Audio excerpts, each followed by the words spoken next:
పిన్నెల్లి రామకృష్ణారెడ్డి గారు ఒక ఈవీఎం పగలగొట్టారు అని చెప్పి ఒక క్లిప్ బయటకు వచ్చే వ్యవహారం ఖచ్చితంగా నారా లోకేష్ మెడకు మరో కీలకమైన అధికారి మెడకు చుట్టుకోబోతుంది. ఎలక్షన్ కమిషన్ ఎంత పక్షపాతంగా వ్యవహరిస్తూ ఉన్నా కూడా మరో 10 రోజుల తర్వాత అయినా ఈ వ్యవహారం నుంచి అయితే డెఫినెట్లీ నారా లోకేష్ తప్పించుకోలేరు. ఇంకా అంతా వాళ్ళకి ఫేవర్గా జరగాలి అంటే జూన్ 4వ తేదీ వచ్చే ఫలితాలు కనుక వాళ్ళకి ఫేవర్ వస్తే ఇంకా అప్పుడు తప్పించుకోకపోవడం అనేటివి ఉండకపోవచ్చు. కానీ బట్ ఇదైతే చాలా కీలకం. ఎలక్షన్ కమిషన్ పరిధిలో ఉన్నటువంటి ఒక వెబ్ కాస్టింగ్ ఏదైతే ఉందో ఆ వెబ్ కాస్టింగ్ అనేది బయటకు రాకూడదు.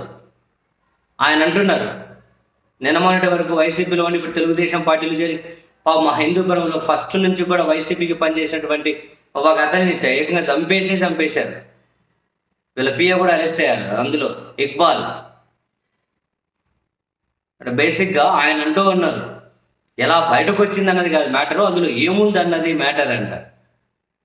ఎలా బయటకు వచ్చింది అనేది మ్యాటర్ కాదంట. నెటిజన్స్ ఆర్ ఆస్కింగ్, ప్రజలు అడుగుతున్నారు మరి ఓన్లీ వెబ్ కాస్టింగ్ వీడియోనే బయటకు పోయిందా లేకుంటే ఈవీఎంలో బయటకు పోయి మీరు నొక్కించుకొని మళ్ళీ లోపలికి తీసుకురండి అని చెప్పారని అడుగుతున్నారు జనం. అడుగుతారు కదా, ఎందుకు అడగరు? డెఫినెట్లీ అడుగుతారు. అండ్ ఈ క్రమంలో